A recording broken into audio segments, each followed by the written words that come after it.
So the Boruto video is slowly coming along, but until that day arrives, I have a good list of ideas for videos for the first time in a long time that I'll be running through to pass the time. Those would have been out far sooner, but instead something happened. Something far beyond my comprehension at the time.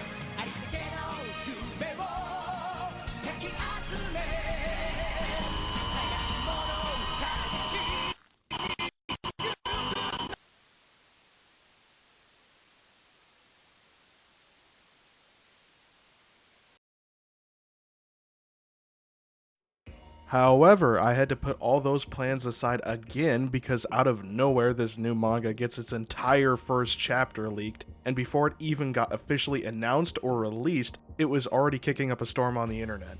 The internet did its usual thing, so I didn't really have a solid grasp on anything that the manga was about, as with few exceptions I like to just wait for the official translation.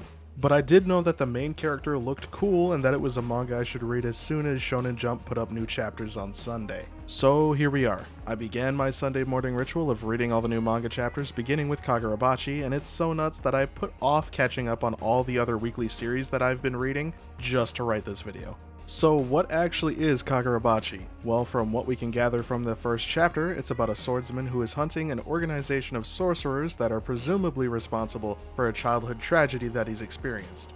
Now, the eagle-eared among you may have heard that and gone, hold on, that doesn't sound crazy at all. In fact, it sounds a lot like another massively popular manga. Yeah, the Demon Slayer comparisons are what got me to hop onto this manga, and there is seemingly a lot of comparison to be made. It's got a similar setup, the Sun character chasing an otherwise elusive organization or figure as revenge, the magic system utilizing magic swords with similar effects on the page. Some may say it even has a similar vibe to Demon Slayer, and honestly, I think if you like Demon Slayer, I think you should read Kagurabachi. However, don't think I'm recommending people Kagurabachi to scratch the Demon Slayer itch, or that it might turn out to be as good as Demon Slayer, because in reality I think Kagurabachi could actually be way better. Demon Slayer introduces its cast of characters and then just kinda does nothing with them.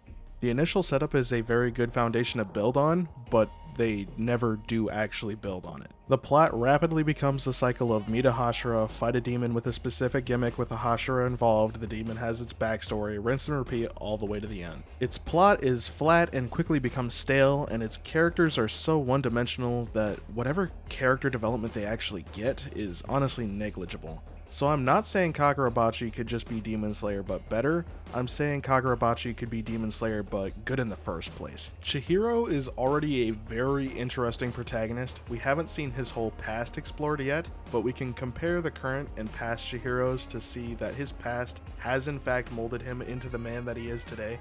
I also really like the dynamic that Chihiro has with his father Rokuhira. I like that everyone seems to be hyping Rokuhira up as like the best blacksmith there ever was. And beyond that, I love the fact that he and Chihiro have not just a father-son bond, but almost a student-teacher bond in a way, with Rokuhira teaching him all about what it means to him when he forges a katana, and how we see his philosophies influence Chihiro later on in his life. Shiba is going to be a fan favorite character too. I think he's a good light-hearted side to a manga that is otherwise really dark and depressing and grim, especially with the fact that older Chihiro is definitely quite edgy. He's got the edge to him. The action scenes too, holy shit, man.